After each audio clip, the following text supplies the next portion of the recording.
Hello and welcome back to Chalana's English Hub. ഇന്ന് get something done or have something done എന്നതിനെക്കുറിച്ചാണ്. ഇനി സെൻറ്റൻസുകളിലൂടെ വ്യക്തമാക്കാം. I cut my hair every Sunday. ഞാൻ എല്ലാ ഞായറാഴ്ചയും മുടി മുറിക്കാറുണ്ട്. I get my hair cut every Sunday. ഞാൻ എല്ലാ ഞായറാഴ്ചയും മുടി മുറിപ്പിക്കാറുണ്ട്. ഗെറ്റ് സംതിങ് ഡൺ, അതായത് ഈ സെൻറ്റൻസിൽ ഗെറ്റ് മൈ ഹെയർ കട്ട് എന്ന് പറയുന്നത് കുറച്ച് ഇൻഫോർമൽ ആയിട്ടുള്ള യൂസേജ് ആണ്. സ്പോക്കൺ ഇംഗ്ലീഷിൽ ഇതാണ് ഉപയോഗിക്കാറ്. ഫോർമൽ ആണെങ്കിൽ I have my hair cut every Sunday എന്നാണ് പറയാറ്. വ്യത്യാസം മനസ്സിലായി എന്ന് കരുതുന്നു. അതായത് ഗെറ്റ് സംതിങ് ഡൺ എന്ന് പറഞ്ഞാൽ ഒരു കാര്യം നമ്മൾ ചെയ്യാതെ വേറെ ഒരാളെ അതിന് അറേഞ്ച് ചെയ്യുന്നു, അല്ലെങ്കിൽ വേറെ ഒരാളെ കൊണ്ട് ചെയ്യിപ്പിക്കുന്നു എന്ന് കാണിക്കാനാണ് ഗെറ്റ് സംതിങ് ഡൺ എന്ന് പറയുന്നത്, അല്ലെങ്കിൽ ഹാവ് സംതിങ് ഡൺ. നിങ്ങളൊരു പുതിയ വീട് പണിയുകയാണ് എന്ന് കരുതുക. ഇപ്പോൾ അടുക്കളയുടെ പണിയാണ് നടന്നുകൊണ്ടിരിക്കുന്നത്. വീട് കാണാനെത്തിയ ഒരാളോട് നിങ്ങൾ പറയുന്നു I fix the tiles in the kitchen എന്ന് പറഞ്ഞാൽ അടുക്കളയിലെ ടൈലുകൾ ഞാനാണ് ഫിക്സ് ചെയ്തത് എന്നാണ്.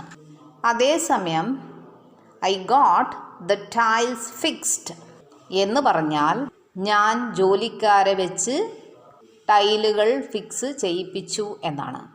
How often do you get your car serviced? How often എന്ന ക്വസ്റ്റ്യൻ വേർഡ് ഉപയോഗിക്കുന്നത് ഫ്രീക്വൻസി കാണിക്കാനാണ്. അതായത് എപ്പോഴൊക്കെ എന്നുള്ള അർത്ഥത്തിൽ, അല്ലെങ്കിൽ എപ്പോൾ എന്നുള്ള അർത്ഥത്തിൽ. ഇനി ഇതേ സെൻറ്റൻസ് ഇത്തിരി ഫോർമുലാക്കി പറയണമെന്നുണ്ടെങ്കിൽ how often do you have your car serviced? അതായത് ഗെറ്റ് യുവർ കാർ സർവീസ്ഡിന് പകരം ഹാവ് യുവർ കാർ സർവീസ്ഡ്. എപ്പോഴാണ് നിങ്ങൾ നിങ്ങളുടെ കാർ സർവീസ് ചെയ്യിപ്പിക്കുന്നത്? We are painting the house at the moment എന്ന് പറഞ്ഞാൽ ഞങ്ങൾ ഇപ്പോൾ ഞങ്ങളുടെ വീട് പെയിൻ്റ് അടിച്ചു കൊണ്ടിരിക്കുകയാണ് എന്നർത്ഥം. We are getting the house painted at the moment എന്ന് പറഞ്ഞാൽ പണിക്കാരെ വെച്ച് ഞങ്ങൾ വീട് പെയിൻറ്റ് ചെയ്യിപ്പിച്ചു കൊണ്ടിരിക്കുന്നു എന്നാണ് അർത്ഥം. നേരത്തെ പറഞ്ഞിട്ടുണ്ട് ഗെറ്റിന് പകരം ഹാവ് ഉപയോഗിക്കാം. അങ്ങനെയാണെങ്കിൽ we are having the house painted at the moment. ചിലപ്പോൾ ചിലരുടെ സ്റ്റിച്ചിങ് സ്റ്റൈലൊക്കെ കണ്ടു കഴിഞ്ഞാൽ നമ്മൾ ചോദിക്കും where did you get it stitched? എവിടെ നിന്നാണ് ഇത് തയ്പ്പിച്ചെടുത്തത്? I got it stitched by my tailor. എൻ്റെ ടൈലറെ കൊണ്ട് സ്റ്റിച്ച് ചെയ്യിപ്പിച്ചതാണ് ഞാനിത്. അപ്പോൾ ഗെറ്റ് സംതിങ് ഡൺ അല്ലെങ്കിൽ ഹാവ് സംതിങ് ഡൺ എന്ന് പറഞ്ഞാൽ വേറെ ഒരാളെ കൊണ്ട് അല്ലെങ്കിൽ ആളുകളെ കൊണ്ട് ചെയ്യിപ്പിക്കുക എന്നാണ് അർത്ഥം. എന്നാൽ എക്സെപ്ഷണൽ കേസുകൾ ഇവിടെയും ഉണ്ട്. George got his nose broken in a fight.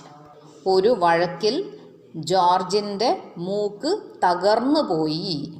ഇവിടെ ജോർജ് ഒരാളെ വെച്ച് തൻ്റെ മൂക്ക് തകർത്തു എന്നല്ല അർത്ഥം, അത് സംഭവിച്ചു എന്നാണ്. അതുപോലത്തെ ഒരു സെൻറ്റൻസ് കൂടി പറയാം. Jack and Jill got their money stolen while they were on holidays. ജാക്കും ജില്ലും അവധിയിൽ പോയപ്പോൾ അവരുടെ പണം കൊള്ളയടിക്കപ്പെട്ടു.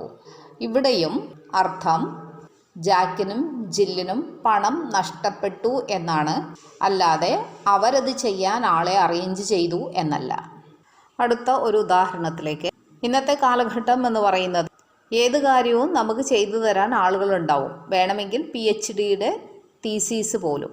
അപ്പോൾ ഒരാൾ നല്ല രീതിയിൽ ഒരു പേപ്പറൊക്കെ പ്രസൻറ്റ് ചെയ്ത് കഴിയുമ്പോൾ നമ്മൾ ചിലപ്പോൾ ചോദിക്കും when did you write this? നീ എപ്പോഴാണ് ഇത് എഴുതിയത്? സത്യസന്ധനാണെങ്കിൽ ഉത്തരം പറയും ഐ ഗോട്ട് ഇറ്റ് റിട്ടൺ. ഞാനിത് എഴുതിപ്പിച്ചതാണ്. അതിൻ്റെ അർത്ഥം എന്താണ്? ഞാൻ എഴുതിയതല്ല, ഞാനിത് എഴുതിപ്പിച്ചതാണ്. പണ്ടത്തെ കാലത്ത് ഓലമേഞ്ഞ വീടുകളും ഓടുമേഞ്ഞ വീടുകളും ഉണ്ടായിരുന്നു. മഴക്കാലം വരുന്നതിന് തൊട്ട് മുമ്പ് ഇവയെല്ലാം റിപ്പയർ ചെയ്യുക എന്നൊരു കാര്യം കൂടി ഉണ്ടായിരുന്നു. Raju got the roof repaired yesterday.